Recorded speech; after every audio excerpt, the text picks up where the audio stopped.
Assalamualaikum warahmatullahi wabarakatuh. Alhamdulillah, al-malikul haqqul mubin, Muhammadur Rasulullah, as-sadiqul wa'dul amin. Asyhadu an la ilaha illallah wahdahu la syarikalah wa asyhadu anna Muhammadan abduhu wa rasuluh. Allahumma shalli wa sallim ala sayyidina Muhammad wa ala ali sayyidina Muhammad.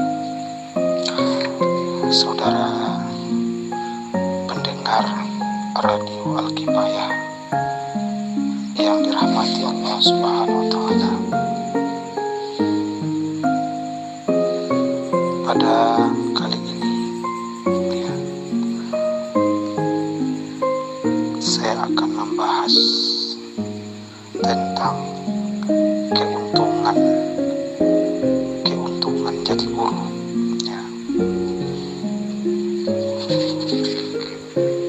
Bahasan ini sebenarnya pernah saya tulis di sebuah buku yang berjudul Ketika Guru Bercerita, Mereka yang Berjuang Tanpa Tanda Jasa.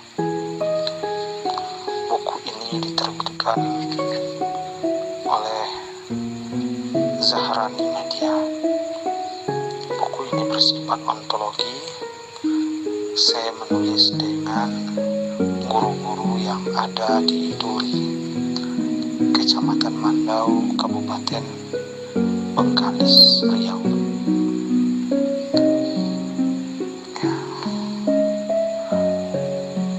Kalau kita mendengar kata guru, tentu kita membayangkan seseorang yang banyak ilmunya, seseorang yang mulia, seseorang yang terpandang, seseorang yang disegani. Guru adalah profesi yang mulia. Guru dalam bahasa Arab disebut dengan muallim atau mudarris atau murabbi. Ada juga istilah lain musyrik sebagai pembimbing, muaddib sebagai pemberi adab, pengarah adab. Ada istilah lain lagi, mursyid, itu biasanya dipakai dalam kalangan orang tarikat. Mereka menyebut guru sebagai mursyid, karena guru itu orang yang selalu bergelut dengan ilmu, mencari, berdiskusi, berlatih dan melatih, dibimbing dan membimbing, mengajarkan, kemudian banyak membaca. Maka guru ini, profesi guru ini disebut profesi yang sangat mulia dan menguntungkan. Ada beberapa keuntungan orang menjadi guru ini. Yang pertama, guru ini akan mendapatkan banyak pahala, karena bismillah saja kita ajarkan, bismillahirrahmanirrahim, itu bisa jadi bisa membuat kita masuk surga.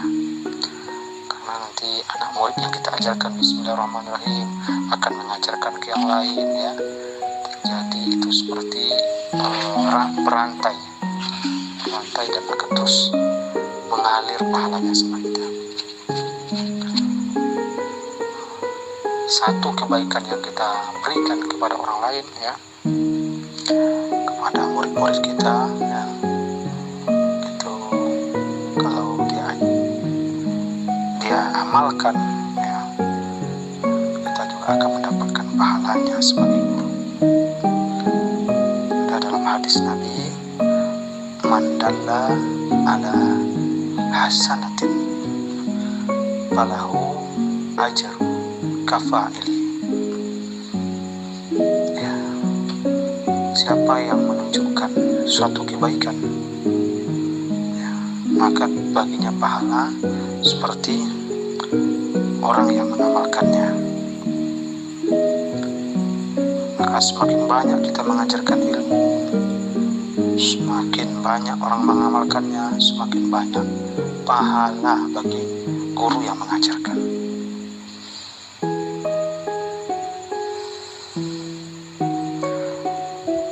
Kemudian yang kedua, profesi guru ini adalah profesi yang mulia.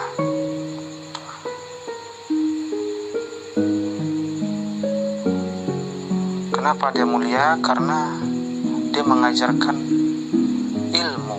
Ilmu ini merupakan cahaya dari Allah, ya, nurullah, cahaya dari Allah. Perlu kita ingat bahwa orang-orang yang berkedudukan tinggi di dunia ini itu berkat jasa seorang guru. Jadi presiden, jadi gubernur, jadi bupati, jadi anggota dewan, jadi tentara, jadi polisi, itu berkat seorang guru. Jadi ulama terutama itu melalui seorang guru. Karena guru ini sangat dihargai, sangat dimuliakan, karena guru adalah profesi yang mulia. Kemudian guru memiliki peran penting untuk masa depan, masa yang akan datang. Guru ini ya bukan hanya perannya untuk masa di dunia ini saja, tetapi juga terutama untuk akhirat. Karena melalui guru ini ya untuk kejayaan, ya, kehidupan di akhirat, kehidupan yang abadi. Ya. Sedangkan ayah di rumah ya untuk kehidupan dunia ini yang menurunkan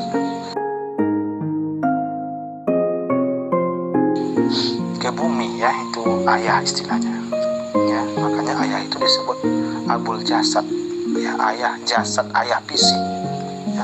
Sedangkan guru ini disebut abul ruh, ayah ruh, ya, ayah jiwa, ya, yang membimbing jiwa kita untuk menjadi orang mulia, untuk menjadi takut kepada Allah, ya, agar bisa beribadah kepada Sang Pencipta, sehingga nanti berjaya di kehidupan yang kedua, yaitu kehidupan akhirat yang lebih kekal dan abadi. Nah, ini sangat besar peran guru untuk keberuntungan anak didiknya. Kemudian yang keempat, pekerjaan guru ini tidak monoton. Berbeda dengan kerja orang kantoran yang dihadapi kertas-kertas, ya, tumpukan kertas-kertas yang dihadapi.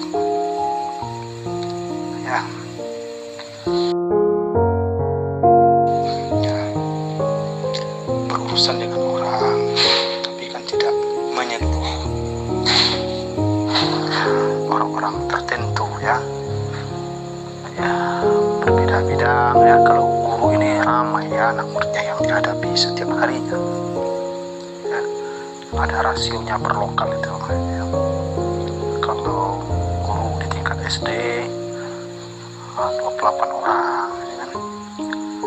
Guru di tingkat MTS itu 35 orang, kan? Ada rasionya per lokal. Nah, tentu yang dihadapi adalah makhluk yang berakal, bisa bercengkrama dengan mereka, ya, bisa, ya,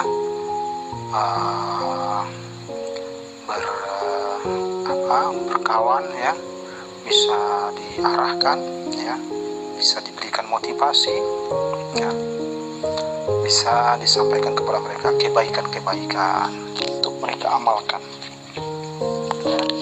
Jadi tugas guru tidak monoton. Kemudian guru, ya, keuntungan jadi guru yang kelima adalah awet muda. Kenapa guru bisa awet muda?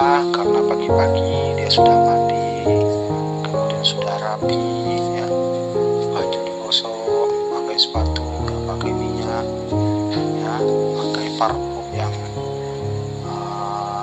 non-alkohol, ya, sangat steady, clean and tidy, bersih dan rapi.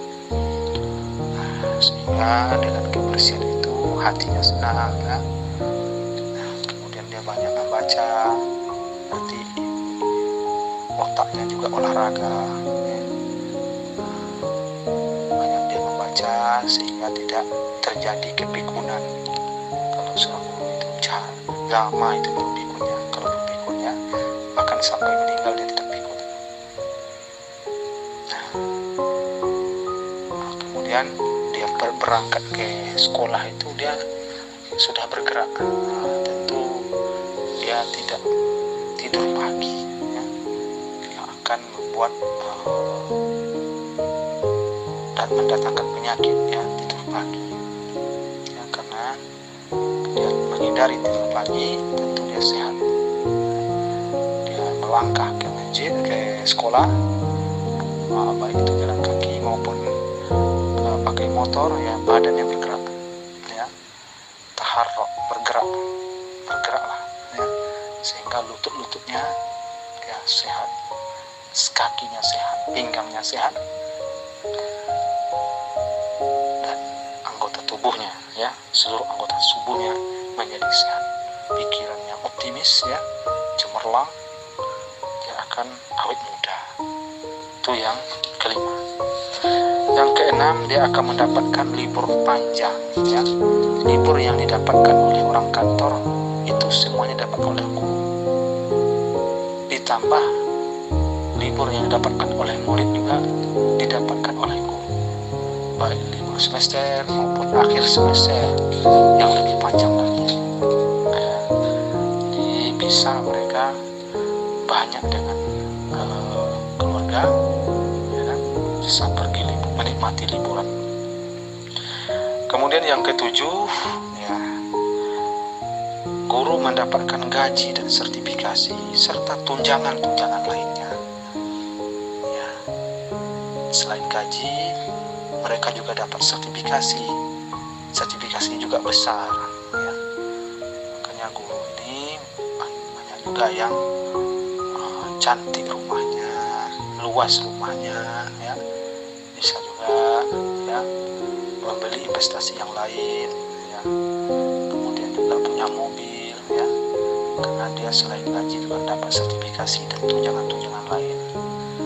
Kalau dulu, masa dulu memang kecil pendapatan guru, tapi kalau masa sekarang ini, ya, banyak, ya, banyak, ya, kenikmatan yang diberikan oleh pemerintah yang bersifat duniawi juga, maksudnya, ya. Kalau dia milenialitas ijazahnya, ya kan, kemudian lama dia mengajar, ya, dia punya jurusan, ya, kuliah di jurusan keguruan yang tepat guna, maksudnya, ya, dia akan mudah sertifikasi, ya, terutama guru SD, ya, guru SD, guru MI, ya, mudah sertifikasi. Terutama juga guru pendidikan usia dini, mudah sertifikasi, karena di tingkat-tingkat itu sekolah yang paling banyak. Di tingkat-tingkat itu sekolah yang paling banyak, ya, karena yang paling banyak itu adalah yang anak-anak kecil, ya kan, anak-anak kecil. Kemudian selain sertifikasi juga mendapatkan tunjangan-tunjangan lain seperti fungsional, ya. Kemudian ada juga insentif dari pemerintah daerah, ya. Kemudian ada juga transport, ya, dari pemerintah daerah, ya. Transport itu berbeda. Kalau transport itu berbeda masing-masing wilayah, masing-masing kabupaten kota, berbeda, ya, nominalnya. Kemudian guru punya banyak idola, ya karena murid ini sudah merasa dinasihati, sudah merasa diarahkan, karena sudah merasa dibimbing, ya, sehingga dia menjadi orang, ya, sehingga dia mengenal Allah Ta'ala, mampu beribadah, ya. Tentu dia sangat sayang kepada gurunya, dia mengidolakan gurunya, ya. Ada kata ulama yang terkenal itu, ya, kalimat indah dari ulama yang sering kita dengar, laula murabbi ma araftu rabbi. Kalau bukan karena murabbiku, kalau bukan karena guruku, aku tidak akan kenal Tuhanku. Nah, itu sangat luar biasa, ya, kata-kata itu. Ini bimbingan guru yang sungguh-sungguh, ya, sangat besar manfaatnya bagi seorang murid, bisa mengantarkannya ke surga, perjalanan yang sangat jauh, ya, berlayar yang sangat jauh, ya, yang membutuhkan pengarah, yaitu guru. Kemudian guru memiliki, ya, wawasan luas, berbeda wawasan. Yang ke-9, guru dari wawasan lain, ya, karena tugas guru ini berkaitan dengan membaca, tulis menulis, ya, tentu berbeda dengan profesi lain. Guru sebagai writer, ya, sebagai penulis juga, guru sebagai teacher, pengajar, guru juga sebagai speaker, pembicara. Tentu wawasannya melebihi profesi-profesi lain, sangat luas, ya, dalam berbicara dia sangat lancar, ya. Kemudian yang ke-10, guru ini memiliki banyak kenalan dan teman. Banyak kenalan dan teman. Kenapa? Karena dia pandai berbicara. Kenapa? Karena dia selalu membimbing orang. Bukan hanya murid yang dia bimbing, juga masyarakat juga dia arahkannya. Dia pandai bermasyarakat, ya. Suka dia menolong masyarakat, ya, dengan pemikiran-pemikiran dan ide-idenya, sehingga dia banyak memiliki kawan-kawan, ya. Kemudian guru yang ke-11, yang terakhir, guru memiliki jam kerja yang fleksibel, ya, cepat dia pulang biasanya dibandingkan orang kerja di kantor, ya, guru ini. Dia untuk tuntutan sertifikasi hanya 24 jam seminggu. Kalau dia sudah mengajar 24 jam seminggu, berhak dia mendapatkan sertifikasi.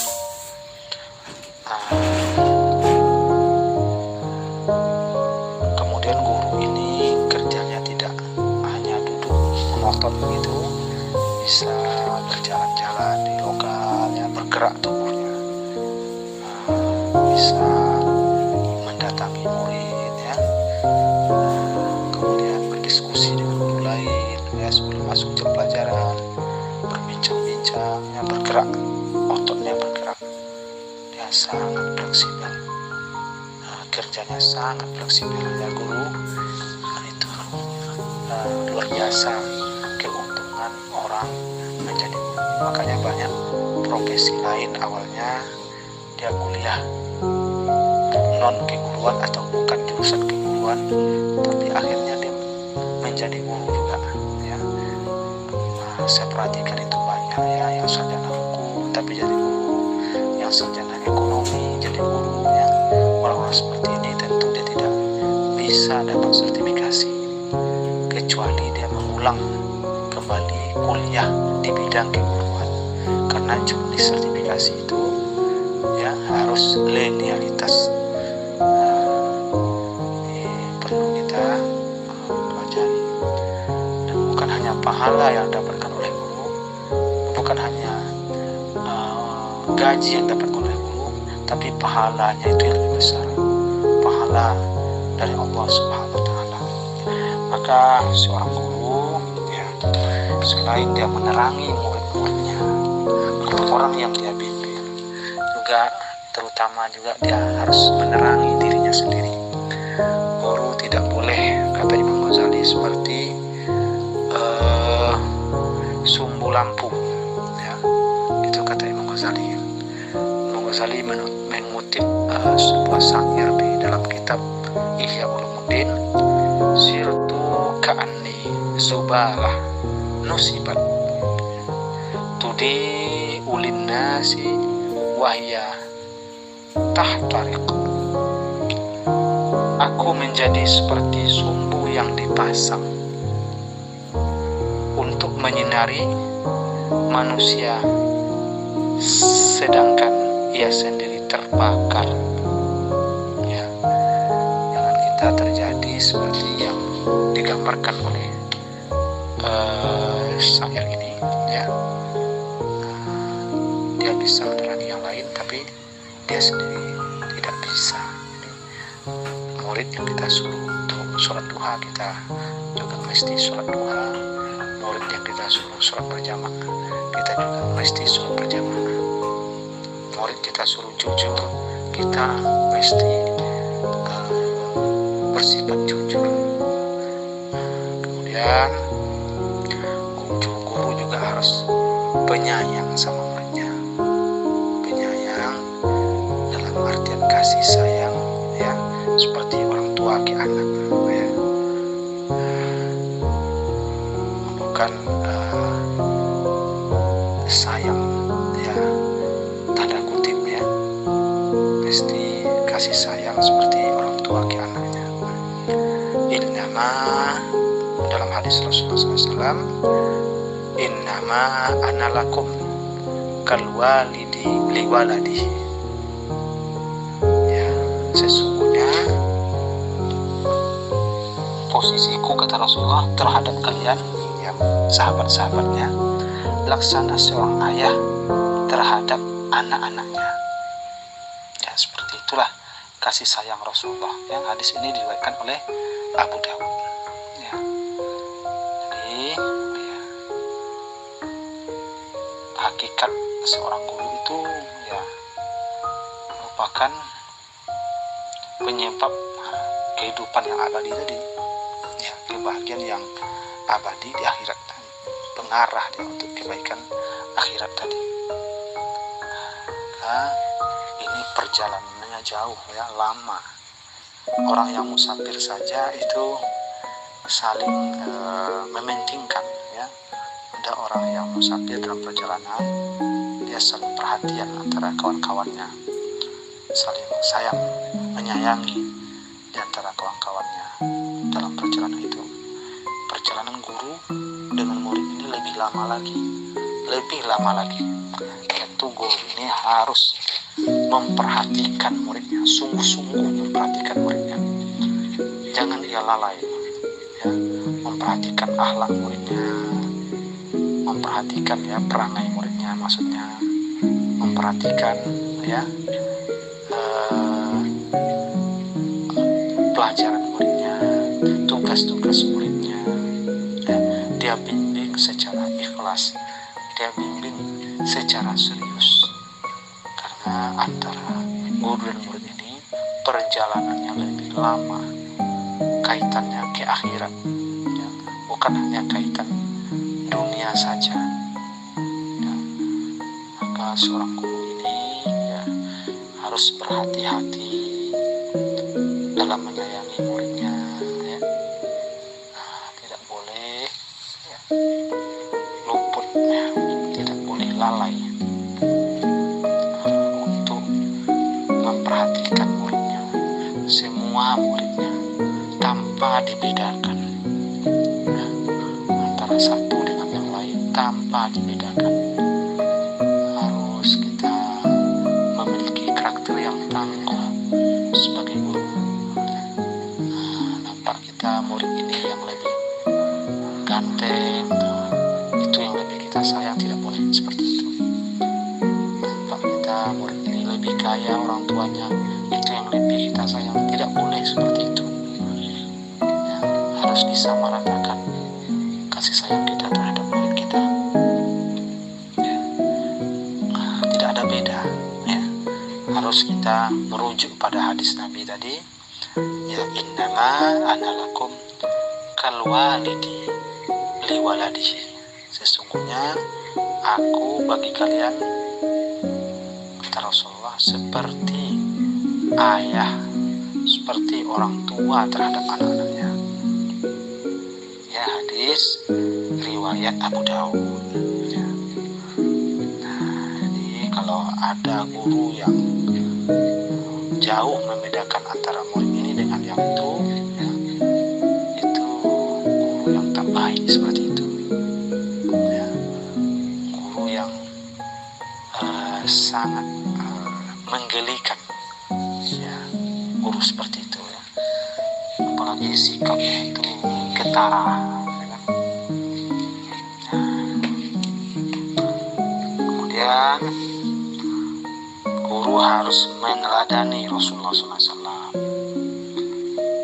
Ya, meneladani Rasulullah SAW dalam memberikan pengajaran. Dia harus ikhlas ya dalam mengajar. Bahkan dia tidak upah yang diutamakan. Dia tidak menuntut ya, tidak menuntut ya, upah ya. La nuridu minkum jazaa wala syukura. Ya, dalam ayat Allah SWT, Allah berfirman, la nuridu minkum jazaa wala syukura. Surah Al-Insan ayat 9. Kami tidak menghendaki balasan dari kalian dan tidak pula ucapan terima kasih. Ya. Tapi kalau diberikan upah ya, itu ya tidak apa-apa, tetap disyukuri. Tetap disyukuri ya, tapi dia tidak menuntut ya upah. Dibanding-bandingkannya upah mengajar di sana dengan di sini ya, hilang keikhlasannya. Dibandingkannya upah kawan ini dengan yang ini, hilang keikhlasannya ya,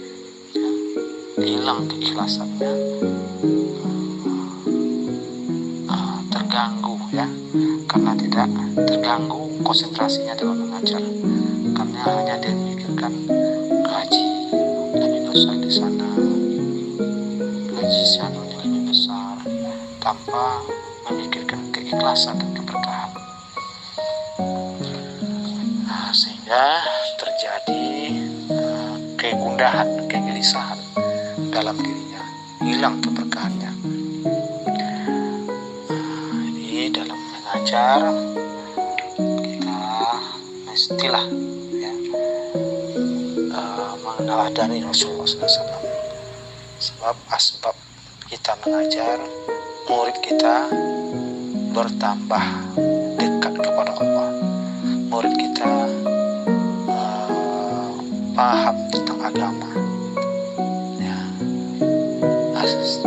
Kalau murid kita sudah dekat kepada Allah, mau mengamalkan agama, itu kita mendapatkan pahala yang sangat luar biasa. Nah, itu yang terjadi.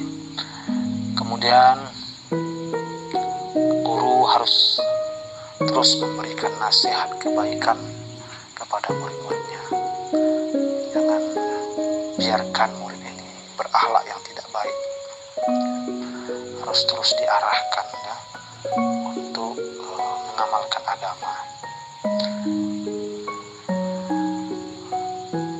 Kemudian ya harus ya